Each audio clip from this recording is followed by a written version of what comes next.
أعوذ بالله من الشيطان الرجيم بسم الله الرحمن الرحيم وبه نستعين فإنه خير الناصر ومعين. Today is 15th March 2011 and 16th March 2011, and we are continuing our discussions on Ziyarat Jamia, which is session number 10 of Jamia, and the subtopic of Aql, session number 5. So this is the fifth one. So inshallah we will see what Allah subhanahu wa ta'ala has preserved for us for today. As usual, firstly I want to remind ourselves that we are not, as we're remembering, our other group members are with us who are not here today, and those in Jakarta and Canada and Sydney, so that they know they're definitely part of us. That's why I mentioned them. And the other thing is, thank you very much. I received some of you the essay of Aql. That was good. So far what I've received was impressive and making me feel comfortable about continuing our talk. And what I would like to, I'm waiting for others to come. Two or three of you have asked me extension, which that's fine. I'm waiting for your time. It allows you to go ahead. If you remember last session, or last three sessions, just I named them. First session we spoke about, I want your huzur. Again I say, that's why I bring it to our mind. So first session we spoke about matter, dimensions, and Adam al-Huzur, non-presence, and Jahl and Zulmat and Wahshat. And the second session we spoke about matter or madda and harakat and motion, and the potentiality that it works throughout the material universe and brings things from the realm of Adam to the realm of Wujud, and how there is a mixture of Adam and Wujud, and how that is why material level Adam and Madda has got the lowest intensity. And the third session we spoke about Aql Fa'al and active intellect, and we discussed about how it works and the notion of Mashai's or Avicenna's or Aristotle, that line of thinking, which they believe in Ughul Ashara, or 10 layers of Aql, which every Aql is the mazhar and manifestation of the higher Aql. And also that the fail and action of Aql Fa'al is bringing objects out of potentiality into actuality, and that is how it works and what it works. And at the fourth session we discussed about different stages of Aql. If you remember, Aql Hayulani, or mere potentiality of Aql, and also we discussed about Aql bil Malakeh and Aql bil Mustafad, or Aql Mustakfi, and the fourth one Aql Muktafi. And then we learned that Aql Muktafi is the Aql which is fully actualized with all the presence of all the Kamalat and Khair and Wujud in it. That is Aql of Ma'asum alayhi salam. So today we continue inshallah, and hopefully we can get into the issue of Lawh and Qalam, or Qalam and Lawh. You might have heard these are two important mafahim of our intellectual mafahim of our religious beliefs. So just before I get into that, I want to remind you, I want to tell you, maybe I haven't told you, when we talk about Aql in Aql bil Malak, Aql bil Hayulani, or Aql Hayulani, or potentiality, mere potentiality, where is the place of it? We said that it does not exist in outside world. Where is the zarf, the container of such Aql Hayulani? So if you look at Nutfah, when it grows and reaches to the stage of 4 months, in mother's womb when it receives the animalistic soul. And that animalistic soul, when it grows, gradually senses it starts to grow in the body of the child. And that senses are working and perceiving from surroundings. When that child is born, gradually after those level of sensual level, then they start to develop what is called imaginal level. So the imaginal level start. Even some people say even the imaginal level or that tajarrud khiyali of the child even in the mother's womb exists towards the end, the last months of womb. So I mean the sign of it, or where does it start from, is when they are able to compare. Comparison is the first sign of tajarrud khiyali. So some people, they say it's even in mother's womb they start to, that tajarrud khiyali starts. So, but definitely we know there is no aql there. The zarf of that mere potentiality is in the same thing, in the same animalistic soul and wujud that is there. That is the hayula itself. Hayula is in there, in that zarf, the hayula aqlani. So that mere potentiality of intellect exists in that level. Let me give you another example. For instance, when you look at that nutfa, or when it's conceived in mother's womb, as per hadith of nafs of Imam Ali alayhi salam, we know at the inception of the nutfa or of an embryo, that is when nafs nabati starts, that is created, right? That nafs nabati, which is growing all along until the 4th month, that is when the now animalistic soul is given. That nafs nabati is the potentiality of nafs haywani.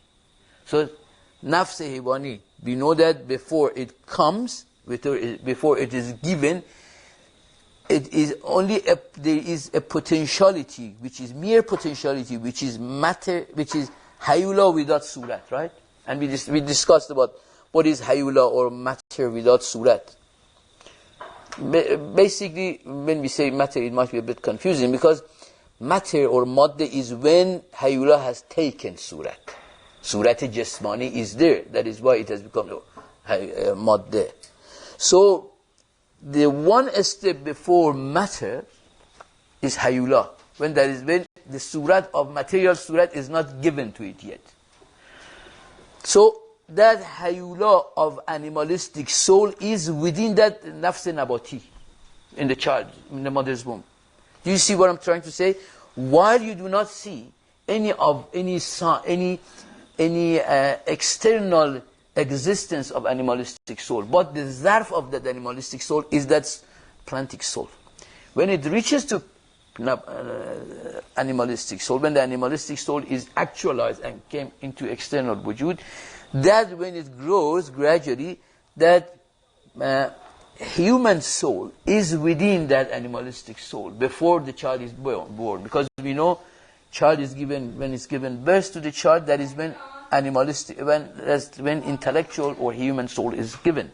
But prior to that, that hayula of human soul is within that animalistic soul. So within that animalistic entity of the soul in the mother's womb, if tajarrud khiyali, if it reaches to tajarrud khiyali, because I am not sure, because they say it can be in mother's womb or outside mother's womb, that child reaches to tajarrud khiyali. Whatever, I prefer to think it is after birth. I prefer to think like that. But nevertheless, either way, what I'm saying is that aql hayulani is, that hayula of aql is within this animalistic soul. So what happens then gradually when it grows, that aql, I mean we just spoke last week about it, that how it grows from aql hayulani to aql bel malakiyah. So that's what I wanted to address before I move on to qalam and law. Let's see what is qalam. By literal meaning, everyone knows what qalam is. Qalam is what we write with. Okay, that's qalam. And what we have in hand now, I mean, that is my qalam, my pen. So qalam is pen. Let's do, based on previous knowledge that we have, we do tajreed of this pen. The pen in my hand, you do one level of tajreed. Where does it go to? Which level it goes? Khayal. So in that level of khayal that you are looking at this pen, that means when you are not looking at it, but even if you are looking at it, that's fine. Still the picture of it is with you. So if I hide it from you, so you have got the picture of it, that is the level of khayal of this pen. What we want to go another level up in tajreed and disengagement. So we disengage it from level of khayal or imaginal level, we take it to aql. Just let's go straight to aql. It is not our concern. So we go straight to aql. So when we disengage pen, we take it to level of aql. That means we are dealing with no image, no dimension, no what they call density. So these are from characteristics of matter and matter. So it becomes pure meaning only. So, and meaning in what level? Even in universal level. So because it's not vam, so it is aql. So universal meaning of pen. Have that in mind. Everyone knows what the universal meaning of a pen is. Okay? Now, the pen in universal level can be anything. Any pen. Can be the pen in my hand. Can be the pen in your hand that you're writing with. That pen can be when I press the keyboard of my computer. That is also a pen. Right? That pen can be,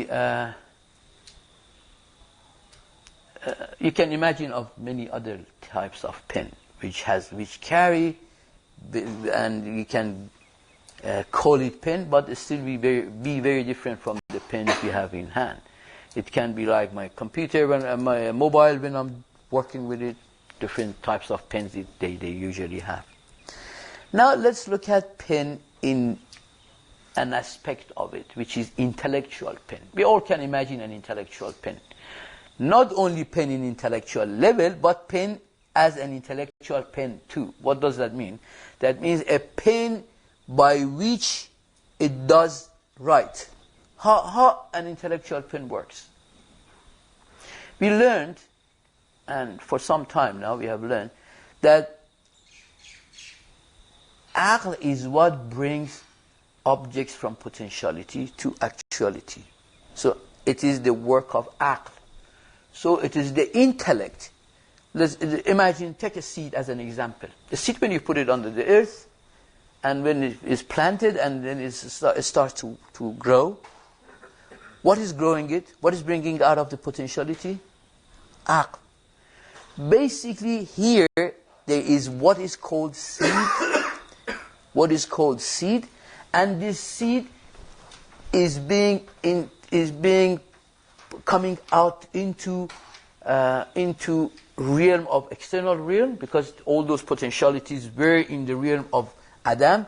So it is aql which is writing on the soul of the plant. So there is a plantic soul here, which this plantic soul is only a seed. It started from a seed, and aql is bringing it out of its potentiality. So basically aql is writing on the soul of the plant. So when the soul of the plant is getting expanded, when a stem grows out of it, when the stem comes out, and then other small branches comes out of it, and those branches gradually grow, and when the leaves are grown. So if you look at it from an intellectual level, you can see the aql is writing on the soul of this plant. What is the writing on the soul of a plant? Basically, a plant is written when things which has been given in the realm of potentiality is coming to outside world. So they are kalimat of aql. Basically, you can say those leaves, those stems, those flowers, all of those things which comes out of the seed into the tree, they are kalimat, alfaz, the words that aql is writing. So remember, this is important to notice here, that these are kalimat wujudi. Because what we are familiar with always is kalima as word. When it says sin, ain, ye, all these huruf, when they are put together, then we say Sa'id. And they say this is one kalima, right? But here we are talking about kalimat wujudi, existential words. Existential words are those words that are written by aql on the soul of every being, any being. When you look at the soul of when you look at a tree, you will see it's all words of that aql which has brought that seed into outside world, into existence. Now look at, this is a small example, look at the other example of when there is an animal embryo in the mother's womb, and that animal's embryo, we also know that is in a state of potentiality, and a seed. It's like a seed, right? That embryo, the aql fa'al, the active intellect which is dealing with this embryo, is writing on that embryo. So that is a plantic soul there, right? So it gradually grows, it brings out and gives those existential words, kalimat wujudi, and it gradually comes until it reaches to where it is ready to accept the nafs haywani. Right? And because we know even in haywan, they start with nafs nabati, and then they grow to nafs haywani. So, let's take insan, which is our most important part of our topic. Is insan, again, when we are conceived in mother's womb, the nafs nabati starts with active intellect working and writing on the seed of, on the nafs of the our plantic nafs, and it grows into what it is until the 4th months. So you see, those are kalimat wujudi of that aql fa'al. Do that make sense? Yes. And when this grows into animal at the 4th month, an active aql or aql fa'al is working and giving rise and birth to kalimat wujudi, to existential words of that animal soul. Basically, it is written, he is writing, that aql is writing on the animal soul. So that animal soul is coming out into external wujud. Correct? And when we are born into human being, now looking at remembering, now forget about our animalistic existence, which is our body and growth and all those things. Even when we are born, we are still living with that.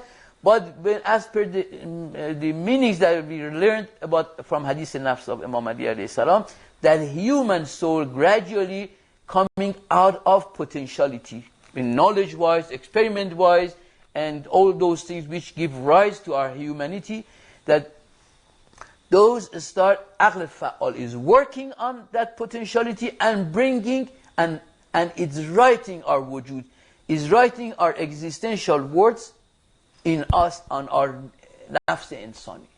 So aql fa'al is giving existential or writing on our all different levels of souls, or all the 3 souls of us, and is creating and making a harakat ijadi. That is called harakat wujudi. Harakat ijadi and wujudi are different. Harakat ijadi is when these things are potentialized, when the potentialization happens. That's harakat ijadi. That is when the ilm, when they are created in alam ilm, in qaws nuzul. In qaws nuzul, in descending arc, creation in descending arc is harakat ijadi. But ascending, when you start in ascending arc, aql is required there. Because what is in descending arc? Descending arc is all about ilm and potentiality. That's what it is. So ilm and potentiality in that level, is up to that level, needs the aql fa'al, the active intellect, to start us, make things, start whether us or haywan or plant, start their harakat wujudi, going through coming out of their potentiality and actualize themselves. So do you see how kalimat wujudi are being made? Do you see how when Allah subhanahu wa ta'ala talks about writing and things like that when he talks in Quran, when Hazrat Masih alayhi salam is referred to as kalimatullah, what does that mean? So with this, inshallah, we are able to get rid of those notion of kalimah, that's just default meaning of kalimah when we refer to the existential things in outside world. So what a beautiful side of this is when you look at masalan a plant outside, not our planting soul. When you look at a plant, when you see in the circle of wujud, in circle of existence, while there is an aql fa'al, it's very beautiful. When there is an aql fa'al which is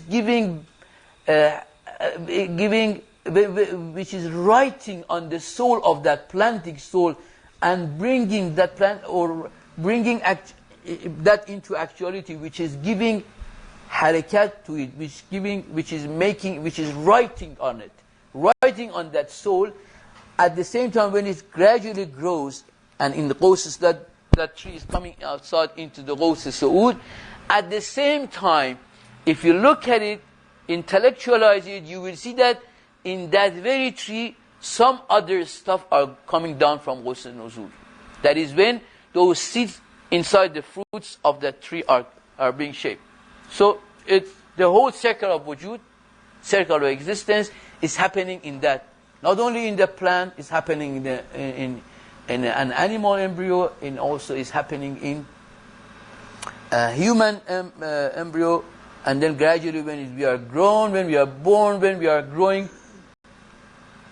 what happens? Everything is all the time that we are growing, and that aql fa'al is bringing us out into existential world in the harakat wujudi, which is, we learned that, if I haven't told you that, what is coming down in harakat Ghaus Nuzuli, that is referred to as layl. We know that, right? We spoke about Laylatul Qadr.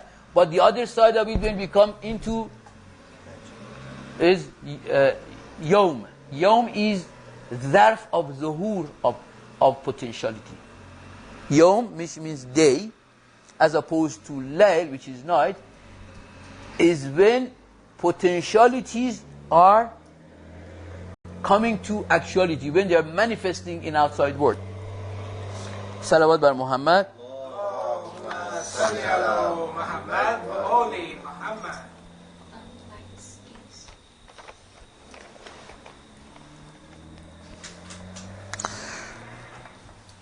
So, before I pass here, and because I want to go to the issue of qalam, here something very interesting, but may not be very directly related to our talk, but it's good to notice it. When you look at the planting soul, and you look at the animal soul, and the human soul, and all three of them, when you see there is no epsilon on the plant, that animal soul is not current. Right? Everywhere in that planting soul, I'm not talking about planting soul of us, even of us is the same thing, but look at an animal, a plant outside. Every part of that plant, when you touch, you look, there is a planting soul in it. No one thinks otherwise, right? Everywhere when you look at on the animals, an animal in outside world, there is no place in that animal body that there is no animal soul. Can we? You don't think otherwise, do you? And in ourselves, every place, even your nails, your hairs, I don't know, I mean, maybe doctors can argue that in nail there is no soul, but everywhere, every piece of the body, epsilon of the body, there is the currents of our soul. This is the meaning of samadiyat that I want to bring. I mean, as I said, it's not very directly related to our talk. So we are samad in our own mamlakat wujud of ourselves. We are samad. There is nowhere that we are not. And that's planting soul is samad in its own body. All the parts of the planting soul, that plantic body, that soul is samad. Does it make sense? What does it mean by samad? Samad, sorry. Samad means fullness. That's the meaning of when you say Qul huwa Allahu ahad, Allahu samad. What is Allahu samad? Means Allah has filled up everything. There is no place that that lacks Allah subhanahu wa ta'ala. So samadiyat is that feeling without leaving a slightest gap in anything. That's called samadiyat. So when we say that nafs nabati is samad, that means there is no place in that plant, in all leaves and flowers and fruits, so long as they're connecting to the tree. That planting soul is samad in his own mamlakat wujud. That's what mamlakat wujud. You know mamlakat, right? Kingdom, and you know wujud. In the kingdom of wujud of that plant, he is samad. In the kingdom of wujud of an animal, that animal is samad. Means there is no place in that animal body that you can find there is a slightest lack or shortage or whatever of that soul. And in our mamlakat of wujud, the kingdom of our own body and our wujud, okay, we give, the thing is here, I only give the example of wujud because that's what we can really sense and probably make more sense. But even in your own zat, you are full of yourself, of course, right? There's no need to prove this. Within your zat, you are full of yourself. And yourself in your body, you are feeling your body as well. So your body is, so you are samad in your kingdom of your wujud. Similarly, when we say Allahu samad, that means Allah subhanahu wa ta'ala is in whole creation is samad. Right?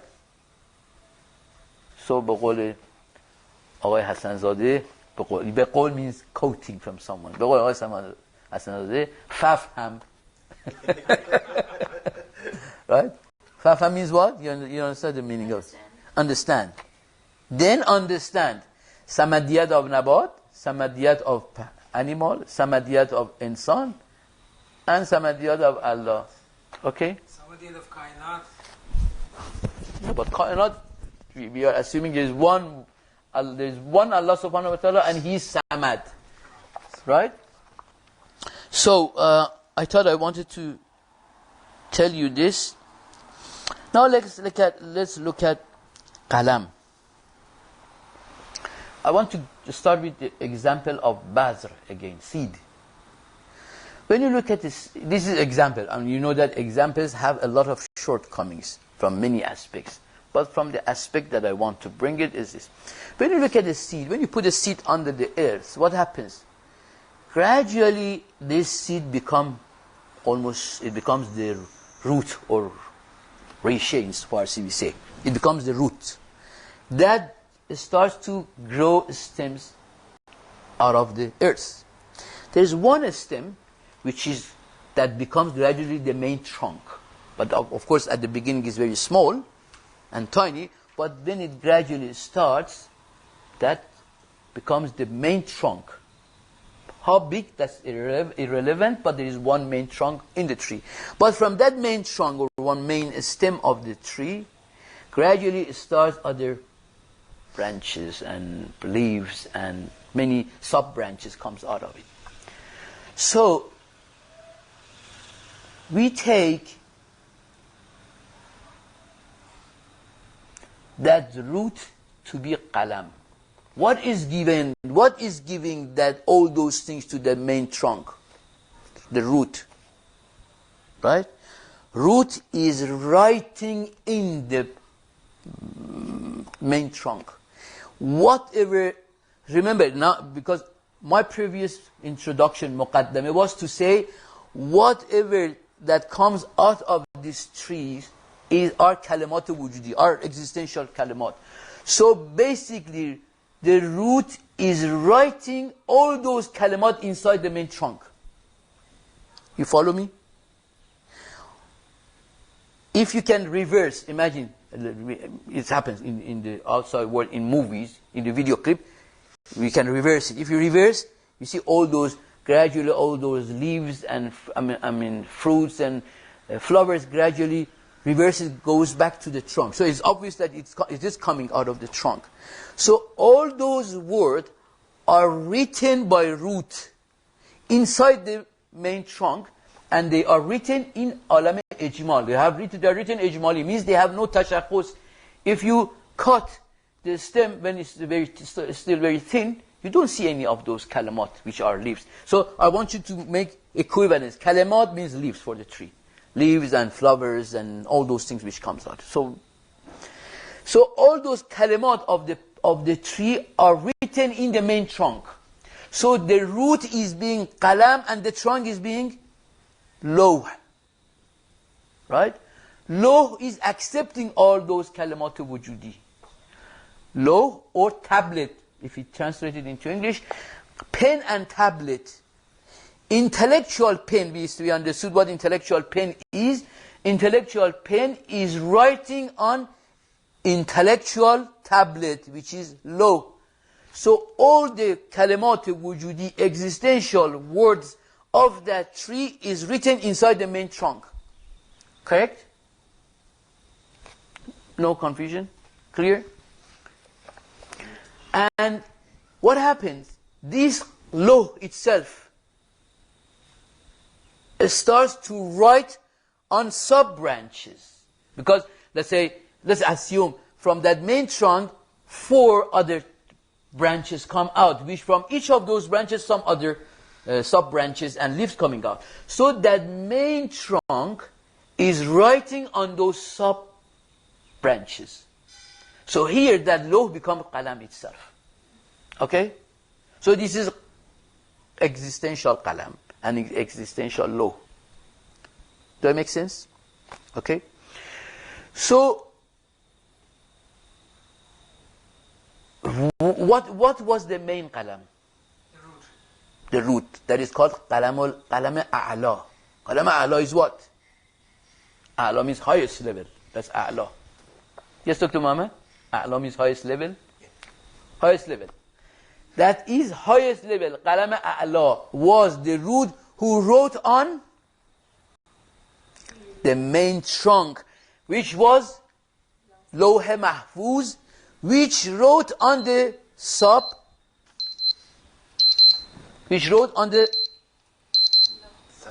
sub-branches, which or tablets, right? So that means those sub-branches, they have become law or tablet for that main trunk which has become now a qalam.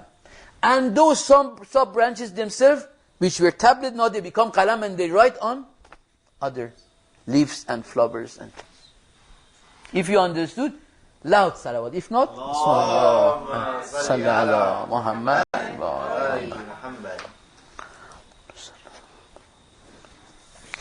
So, qalam a'la or highest qalam. Highest qalam. It starts from what? In this, now we want to come out of that. I gave that example so that now we can do tatbiq of what we say. Qalam a'la starts basically the creation of qalam a'la. It starts from the hadith, as per the hadith kanj, from hubb zat to zat.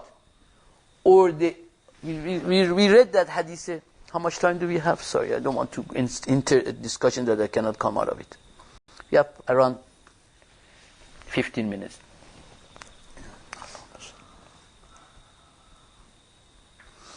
So, qalam a'la starts here from the existential, from the hadith kanz. If you look at it, إني كنت كنزا مخفيا فأحببت أن أعرف. From that hope, from that ishq of Allah subhanahu wa ta'ala, from the hope of Zat to Zat. Because here there is, when we say qalam, we mean fa'il.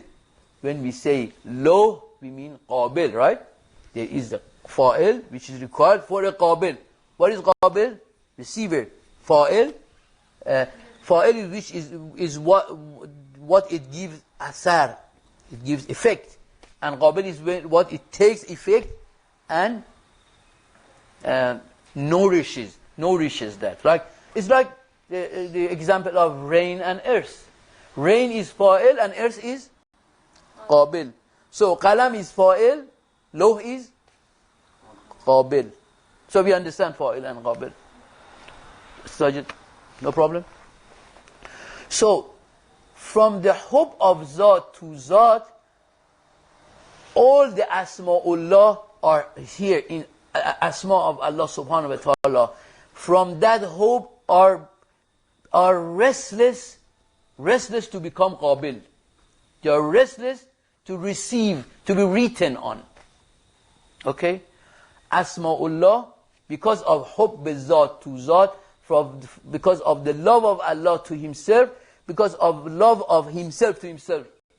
Right? Because we are talking about a stage which is only Zat. Right? From that Zat, when ta'ayyun is going to take place, when the first creation wants to take place, this love is jari and sari. So, qawabil here are Asma'ullah. Asma'ullah are qabil, or qawabil, or alwah, which is the plural of lawh, right? Or tablets. The main tablet, once the first, the main tablet is qalam and lawh at the same time. Because there is a discussion, a philosophical discussion. I don't want to go to it. I only say it so that you are aware of it.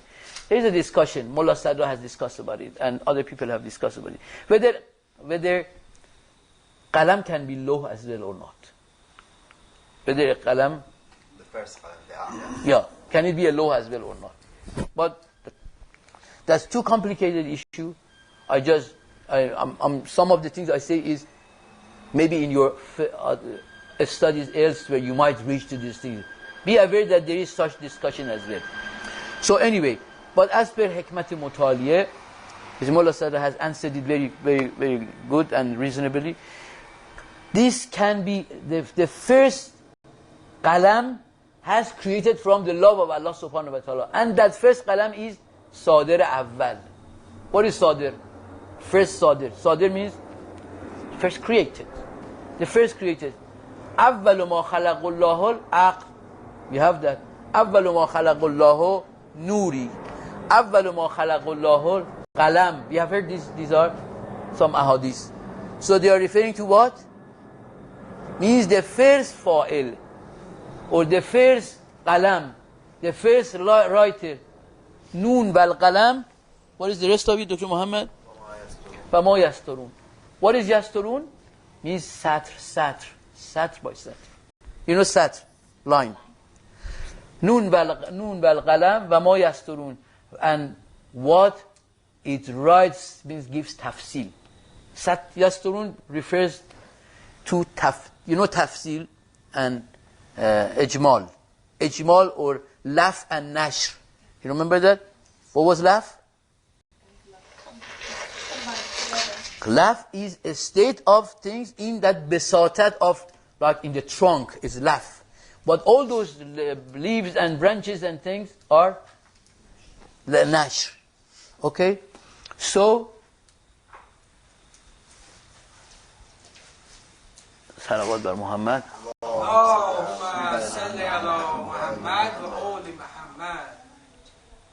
So I lost my line of talk.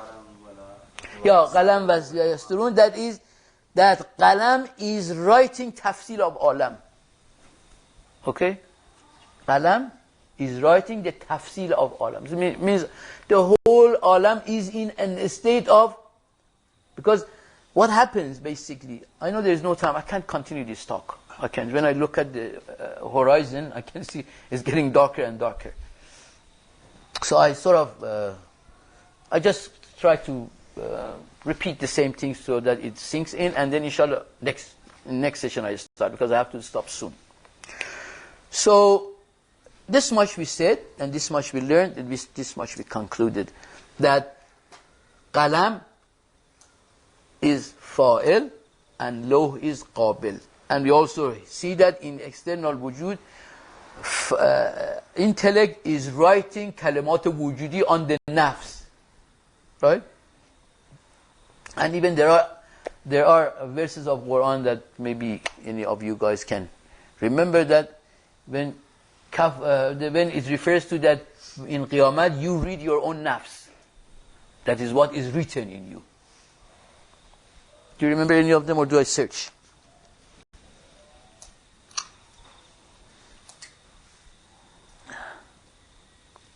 Let me bring this Quran.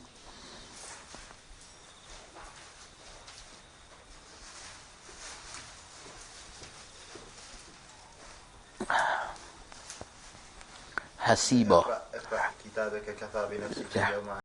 Hasiba, yeah, I'm looking for that.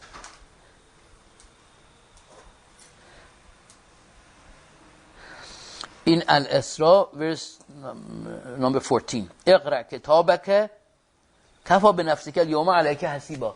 It's very clear. كتابك is your law of your nafs.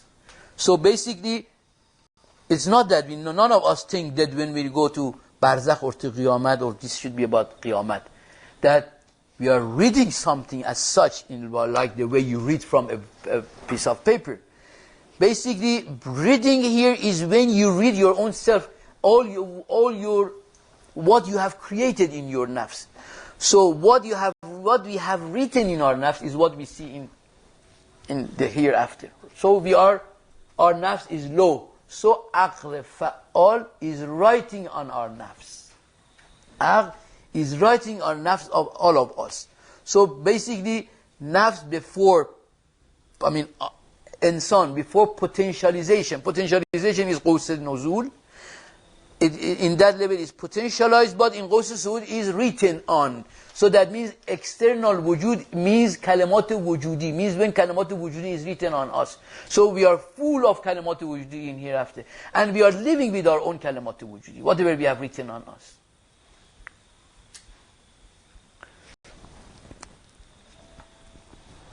So we leave our discussion here for the last few minutes, because I'm trying, but I can't really continue further because I need some more time to start something.